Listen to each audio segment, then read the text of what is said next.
Existem pessoas que precisam romper com namoros que são terríveis, desastrosos. Aquela pessoa só faz mal a você, você sabe disso, mas você tem um vínculo com ela, você tem necessidade afetiva, você não consegue romper aquele namoro. Então, você, de repente, você se encoraja, você fica com tudo claro diante de você, essa pessoa não me faz bem, eu não posso me casar com essa pessoa, porque se no tempo do namoro já está assim, imagina na época do meu casamento, depois no meu tempo de casado, vai virar um inferno pior ainda do que já é. Aí você se encoraja, motivado por pessoas que estão ao seu lado, a romper. Aí é terrível no dia que você rompe. O sofrimento é cruel dentro de você. Parece que você nunca mais vai se recuperar, que você só pensa naquela pessoa. Por quê? Porque apesar dela te fazer tão mal, você tem um vínculo doentio com ela, de dependência afetiva. Você sabe que ela te faz mal, mas você não sabe viver sem ela. Aí você começa a dar passos. A primeira semana é horrível. Você sofre, você chora, você não pode ouvir a música, você não pode sentir o cheiro, você não pode ver aquele pedacinho de não sei o que ele esqueceu lá na sua casa, que tudo aquilo é terrível. Mas de repente você começa a dar passos de libertação. É como se você estivesse andando na direção de uma terra que só vai te fazer bem. E um mês depois aquele sofrimento ficou melhor, 2 meses depois aquele sofrimento melhor, e de repente você não está nem mais lembrando. Claro que ainda existe ali um vínculo silencioso sendo desarmado, porque a dependência afetiva, ela não morre da noite para o dia. A gente precisa, é como se você fosse sufocando uma célula cancerosa com o processo da quimioterapia, sabe? Que você vai retirando a vida da célula cancerosa, que é a célula que nos mata. Aí digamos que 3 meses depois, você encontra de novo com aquela pessoa e você tem aquela famosa recaída. Aí pronto. O castelo que você estava construindo, o chão que você tinha andado, que tinha sido tão difícil, você joga fora e você volta para o Egito, você volta para a escravidão. Você faz o mesmo que os companheiros de Moisés queriam fazer, voltar a comer a cebola, voltar a comer o alimento podre, estragado. Aí você reata aquele relacionamento, porque ele é doentio e você não cuidou da devida distância que você deveria manter. Porque quando você tem essa dependência afetiva, você tem que estabelecer a distância, porque senão você não se cura. Você tem que parar de querer saber da vida daquela pessoa, porque senão você não se cura. Você precisa parar de ficar fuçando o Facebook dela, porque senão você não se cura. Você precisa parar de ficar investigando a vida. Onde que ela foi? O que ela está? Você tem que cessar todos os pontos que podem lhe fazer querer voltar para o Egito. Porque senão você nunca vai se libertar. Aí 3 meses depois você está bela e formosa já, matando a célula cancerígena, você vai dar mais uns beijos na boca, volta àquela dependência horrorosa e o inferno retorna na sua vida. Na sua primeira semana é até bom que está tudo voltando. Daqui a pouco, minha filha, você está num inferno pior do que você estava 3 meses atrás. É assim. Quando a gente não sabe viver o desconforto que nos edifica, a gente se boicota o tempo todo. É como parar de beber, é como parar de fumar. Você fica sem fumar 1 ano e você comemora porque você parou de jogar aquela toxina cancerígena no seu organismo. E de repente você vai lá e acende um cigarro de bobeira e aquele vício volta como se fosse um monstro capaz de te comer inteiro. Pronto. Todo aquele sacrifício que você fez dos primeiros dias sem fumar vão para o saco. Por quê? Todo aquele sacrifício vai para o saco. Por quê? Porque você não foi capaz de viver o desconforto de renunciar. Minha gente, é impressionante como essa mão de Deus nos auxilia assim, nos fazendo conscientes do que nós precisamos romper na nossa vida. São situações que a gente precisa estabelecer limites para elas, porque senão a gente não vai ser curado nunca. A gente vai ficar eternamente doente na fila dos necessitados, chorando e mendigando um pãozinho de bondade do outro, um pãozinho de afeto do outro. Pelo amor de Deus, nós não fomos feitos para isso. Nós não fomos feitos para ficar arrastando dependentes afetivamente dos outros.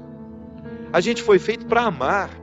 E o amor só tem sentido na nossa vida se for para nos edificar, se for para nos ajudar a atravessar o desconforto do deserto. Caso contrário, ele não faz sentido. Esse pseudo-amor, esse falso amor que às vezes a gente diz sentir um pelo outro, que não nos ajuda nos desconfortos do deserto. Eu preciso viver os meus desertos, você precisa viver os seus. E os verdadeiros amigos são aqueles que reconhecem os desertos que o outro precisa passar e fala: isso mesmo. Vamos passar por esse deserto porque você precisa dele. Agora, a Poliana, ela quer aquela vida feliz, ordenada. Lembra daquela personagem? A Poliana, onde tudo era o jogo do contente, né? Para com isso. Assassine esse instinto infantil que existe dentro de você, que lhe faz ter medo dos desconfortos da vida. O desconforto da vida, quando bem vivido, ele só nos torna melhores. Tira essa máscara de coitadinha que você gruda na sua cara para os outros terem eternamente pena de você. Você só perde tempo na vida assim. Que bobagem! Deus nos segura na nossa mão é para a gente ter condições de atravessar esse deserto. Não é para ficar recaindo eternamente e voltar a comer as cebolas do Egito, porque a gente teve dó de nós, porque a gente teve dó do outro, não. A caminhada é para frente que se vai. E chega um momento quando Moisés chega diante de Deus e fala: agora você resolve essa situação, porque eu não sei mais o que fazer. Já construíram um bezerro de ouro no meio do caminho, já arrumaram confusão, já estão adorando até outras situações, então nem lembrando que o Senhor existe. Eles só não voltam porque está longe demais. Mas retornam de outra maneira, não retornam na geografia. Sabe? Eles não voltam geograficamente porque estava longe já do Egito. Eles morreriam no meio do caminho. Mas não voltavam geograficamente, mas voltavam afetivamente. Porque às vezes a gente já ultrapassou o território da nossa escravidão físico. Eu já saí da cadeia, mas a cadeia não saiu de mim. É assim que funciona. Eu já dei os passos na direção da minha liberdade, mas eu não fiz a conquista da minha liberdade. Eu não decretei a conquista da minha liberdade. Então eu fico afetivamente preso ao meu passado, lamentando as cebolas do Egito, lamentando o namoro que terminou, a situação que foi terminada, a amizade que foi traída. Então, quando Moisés está diante do Mar Vermelho, e ele fica apavorado, porque agora eles não tinham mais para onde ir, ou atravessavam o mar, ou voltavam para o Egito, e o exército do faraó já estava chegando para capturá-los. O que ele faz? Ele tem uma reunião particular com o Senhor, né? Uma audiência particular de urgência. Liga lá para o secretário de Deus e fala: pelo amor de Deus, você pede para ele me atender hoje, que eu não posso mais ficar sem essa resposta. O exército do faraó está chegando. E aí ele acha que Deus iria dar uma resposta fácil para ele, né? Ia dar uma solução rápida. Não. O que Deus fala? Lembra, Gino? Lembra? Corre, né? Entra nessa água. Olha que frase forte. Diga ao povo que caminhe. Eu não vou fazer por vocês o que só vocês podem fazer. Eu vou dar todas as graças para que o milagre aconteça.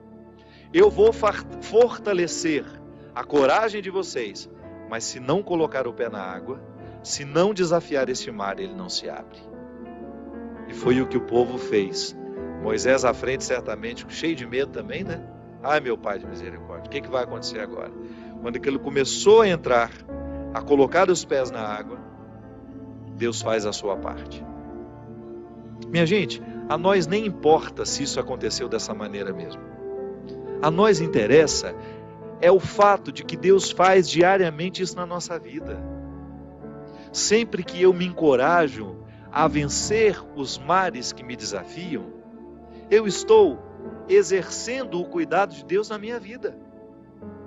Sempre que eu me encorajo a colocar o pé no mar que me ameaça, eu estou cumprindo a parte da promessa de que Ele estará sempre ao meu lado. Você faz a mesma coisa. Sempre que você desafia os seus mares, sempre que você enfrenta os seus desconfortos, Quando você não tem medo do desconforto que lhe chega, quando você olha para ele de frente, você fala: e agora? O que é que nós vamos fazer a partir desse momento?